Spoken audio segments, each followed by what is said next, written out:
ナモアミダ仏ナモアミダ仏ナモアミダ仏ナモアミダ仏ナモアミダ仏ナモアミダ仏ナマンダナマンダナマンダナマンダナマンダ。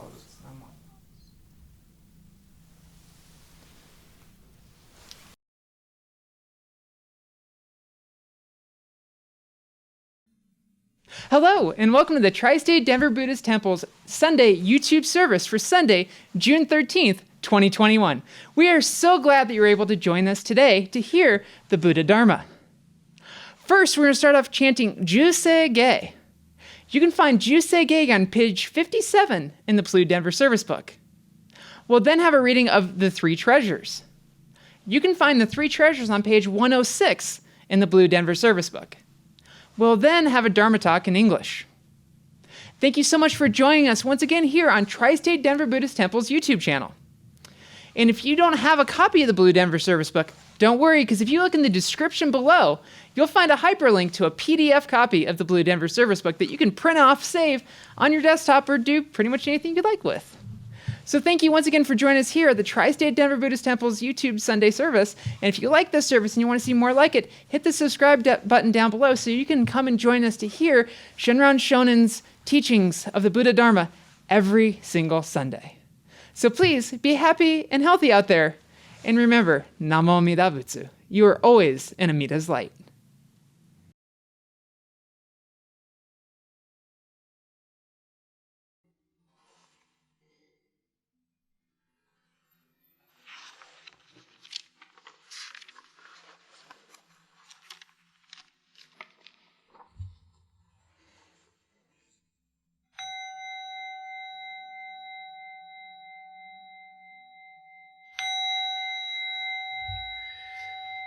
가곰 조세가 희심무조도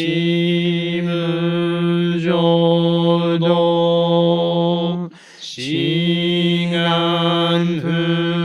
후만족 세이프조숑악 가오무료고 의다이세슈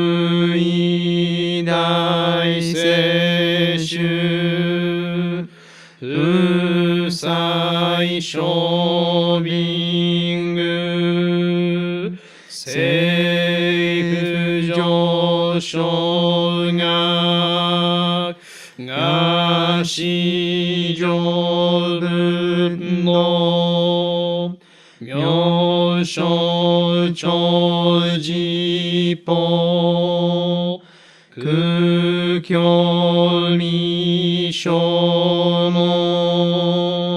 세이프조숑악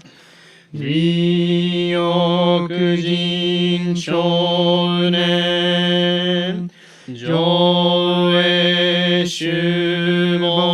조에슈몽요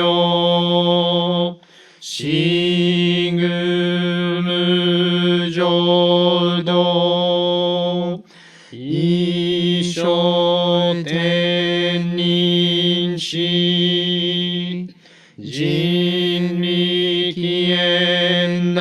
진리키엔다이코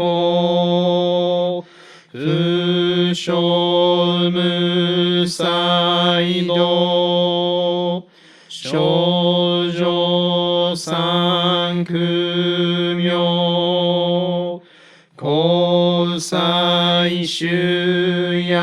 고사이슈야쿠나 가이히치에겐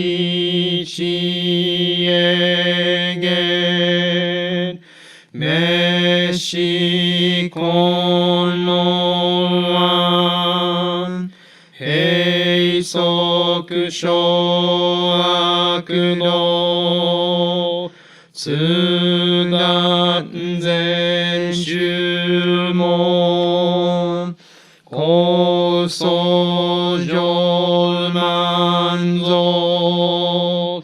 이요로지포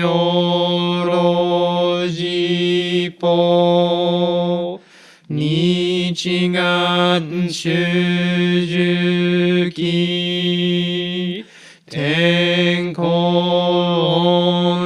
無限一種解放像公正苦毒法上大衆従説法ししく供養一切分具足習徳法元年心上魔徳意三害用女分無下知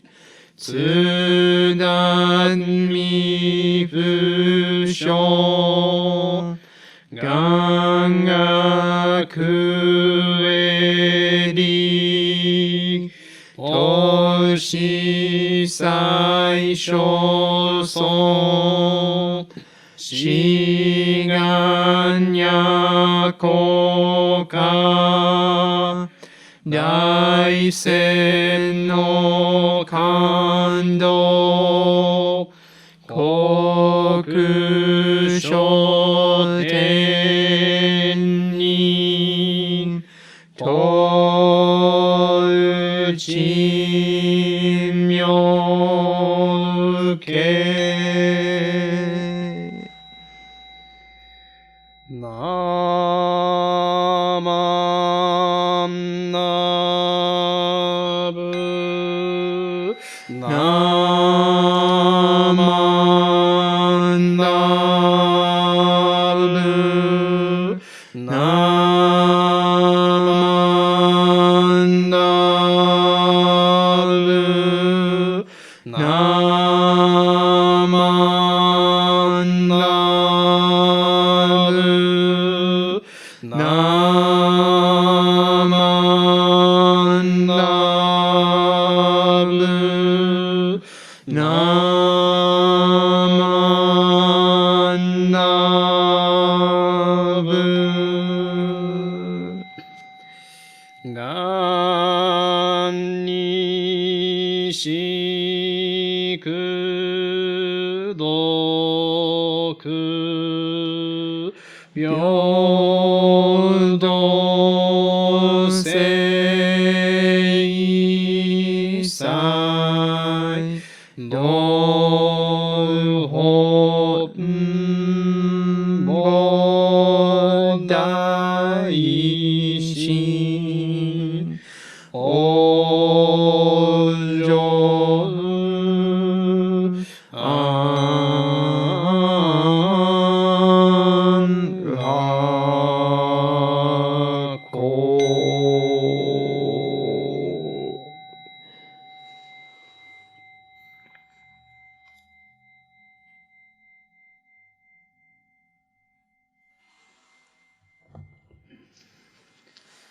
ナモ阿弥陀仏。ナモ阿弥陀仏。ナモ阿弥陀仏。ナモ阿弥陀仏。ナモ阿弥陀仏。ナモ阿弥陀仏。ナモアンダナモアンダナモアンダナモアンダナモアンダ。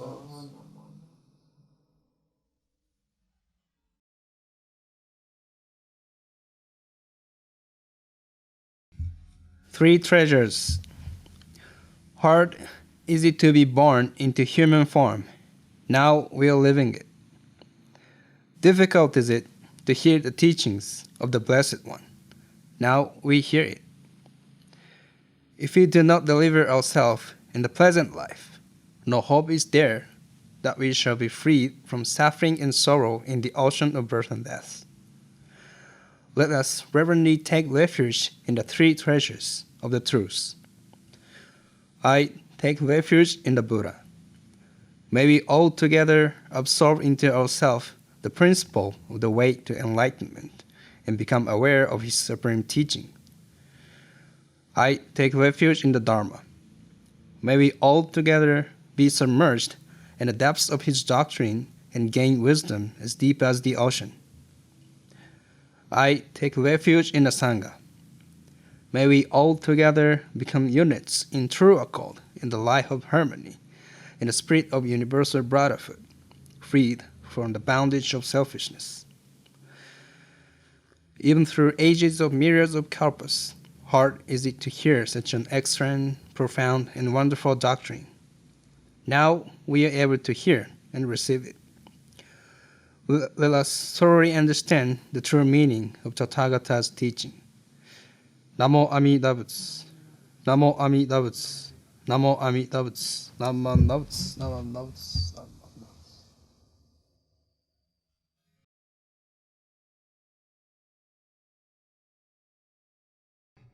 Hello, and welcome to the Dharma Talk for this June 13th YouTube service. Please join me in Gassho as I read from the Gobunsho, the letters of Renyo Shonin.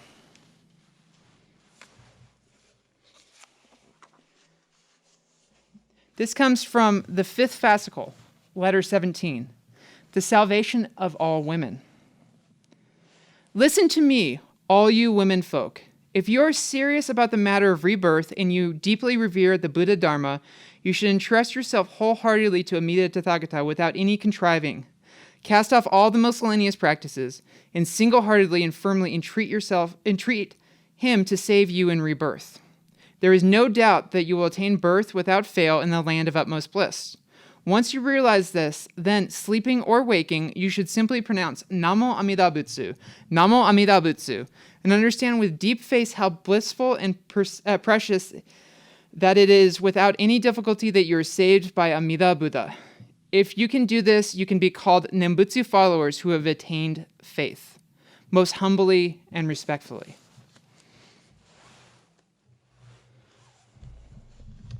Namo Amida Buddha.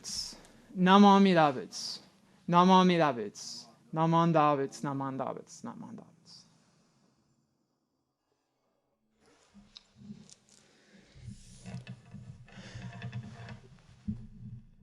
So, this Gobunsho is addressed directly to the women, the Jodo Shinshu women of the time of Renyo Shonin. And he said to them, cast off your miscellaneous practices and just say the Nembutsu. Now, he addressed this directly to the women, even though it is pretty much the same exact message he gives to all people. And he doesn't write anything saying, men do this, he says, but he does say, women do this. And this comes down to a contextualization of time and place, when you're saying something and what that something means. So I'm going to lay down in this equation we're going to be building together a constant. No matter who you are and where you are, Amida sees you as what you are. So here on this earth, on samsara, we are foolish beings. We have greed, we have anger, and we have ignorance, and this is something that we have talked about a lot. But I think we often forget that we apply these to ourselves, but also we apply them to each other. And so we see each other not through the eyes of that who is truly awakened, seeing things as they are, but rather we see them through the eyes, the blinders, the sunglasses, the barely open blinds of a home that we hide ourselves in, known as our greed, anger, and ignorance. And thusly, when we look outside, we only see the contextualization of what aspect of the blind that we're opening. So we go inside, we barely open a blind, and we see the world in only the way that we think we can see it. And so then, because we are greedy, angry, and ignorant, when we look around to the world, we only see the context of the exact moment we're in, because it's hard for us in our ignorance to say that something before us was different than it is today. And as animals that we are, this is kind of understandable, because looking backwards, even though we do recognize that history exists, it is not necessarily something we need to contextualize within this exact moment. And so it takes a moment for us to say, this is how something was in the time before. And so as a modern queer woman, it's hard for me to look at Renyo's Gobunsho and say, oh, this definitely needed to be written, because I am a powerful, independent, queer woman in America in 2021, and I am equal to any man. I'm equal to any person. I don't need special treatment. And that's easy for me to say today. And I think that this month specifically, it's important for us to look at this because it is, I mean, for me at least, and maybe not for a lot of people watching, but for me at least, being a member of the LGBT community, this is the month that we commemorate Pride. This is a month that we take a look at all the different causes and conditions which have affected our lives. So I was having a conversation with a coworker at my other job the other day, and I was like, yeah, my wife and I have been married for 11 years. We had to get married in Canada. And she's like, why would you get married in Canada? And this person is like 23 years old, so they're quite young. And I was like, because it wasn't legal 11 years ago to be married in the United States. Karen and I could not be married here in the United States. And this, for her, was hard because that lived reality, which I was part of, is not the lived reality that she is part of. So as an adult functioning within society, this is not something she had ever had to comprehend. Because 6-7 years ago, marriage was made legal in the United States, and all LGBT people could get married. But for her, this is mind-blowing. Like, oh, I can't believe you couldn't get married. But that was just my reality. And so at that time, the thought of going to Canada, and actually for us living in Canada and getting married, was completely normal. And then look back even further to the 60s and people being arrested for being gay. I can't fathom that because I was never arrested. Harassed a little bit, but never arrested. And so as we move our context forward, we have different realities. And it's hard for us to sit back and think, okay, this is different than what I see today. And so when I look at Renyo's writings here, that makes more sense. Because a woman's life at the time of Renyo, 600 plus years ago, is not a woman's life today. This was liberating. So let's take a step even further back. This awesome book, which was released a couple years ago, part of the Shin Buddhist Translation series, done by our friends at the Honganji International Center.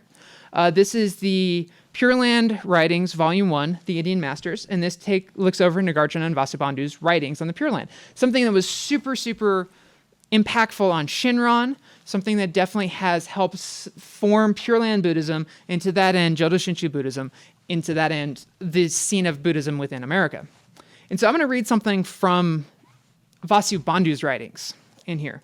And this comes from the Treatise on the Pure Land, which is a definitive writing on Pure Land theory. This is from the 10th section of the Treatise on Pure Land. We should know that the reward of the Pure Land is free from defect of the two kinds of disparagements. One is the kind of beings, and the other is their names. The three kinds of beings who do not exist there are those of the two vehicles, that's number 1, 2, women, and 3, the disabled. Since these three kinds of beings do not exist there, it is said to be free of disparagement. There is also 3 kinds of disparaging terms. Since these 3 kinds of beings do not exist, likewise, even those disparaging terms do not exist.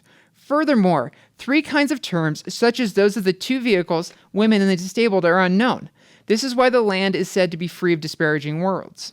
Equal means to be equal in appearance. Concerning the fulfillment of adornment of the virtue of all aspirations being fulfilled, the Gatha states, all sentient beings aspire, are perfectly fulfilled in that land. So from an outside reading from a 21st century woman, when I read that, I'm like, wow, that is messed up. Women and the disabled are not born in the Pure Land. Why am I following this religion? Why am I Buddhist? Why am I Jodo Shinshu? And this, once again, goes to my greed, anger, and ignorance, and my ignorance to the world that I am standing in right now, in the world that Vasubandhu stood in. So the world that Vasubandhu stood in was unconceivable for me, something I can't comprehend. I would have been basically property. And my soul functions was not that of a living, breathing, hoping, dreaming, loving person, but rather of something to serve someone else. And so to say no woman is born in the Pure Land this was a hope for women. It meant when I entrust myself to the vow, to the 18th vow, the primal vow, and say Namo Amida Butsu, it means that I won't be born with the shackles which my experience in my life is. That is liberation theology. This is liberation Buddhism. I will be liberated from the causes and conditions that I am in that moment of life. So this is a hard thing for someone today to read. There's another aspect in here, the disabled. I can only imagine what it would be like to be crippled, to have autism, to have diabetes, to be born with Down syndrome in the time of Vasubandhu. You're not a productive member of society, so thusly you are the outcast. This is the greatest insult. And because you're growing up in an area where karma is viewed as the cause of your rebirth, you are inherently a bad person.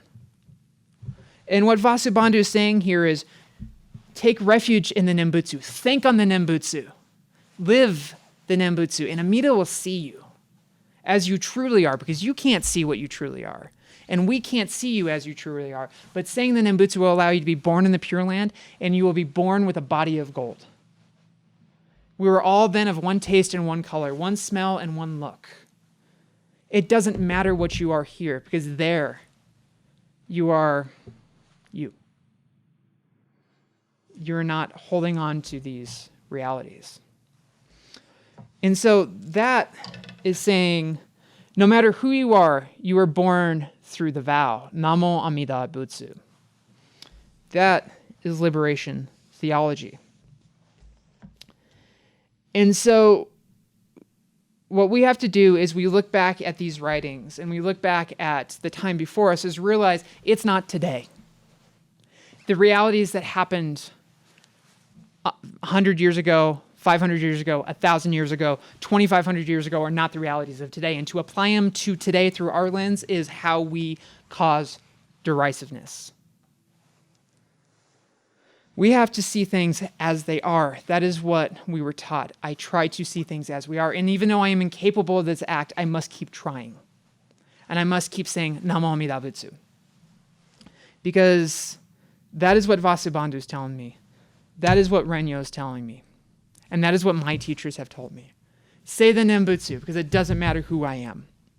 Shinran wrote in the Kyogo Shinsho, it doesn't matter if you're a butcher, a wine dealer, a grave digger, a fisherman, it doesn't matter who you are. The Nembutsu reaches you equally. Namo Amida Butsu. So on this month of Pride, being a queer woman, I want to say the Nembutsu. Because it doesn't matter who you are and what your causes and conditions are. It doesn't matter what you have been through. Buddhism, Jodo Shinshu, and the Nembutsu are made specifically for you, and no one can block you from that.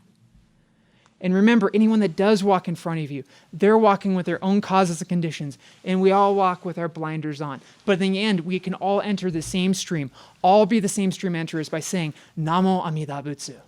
And you are welcome in the Pure Land, because it was made for you specifically.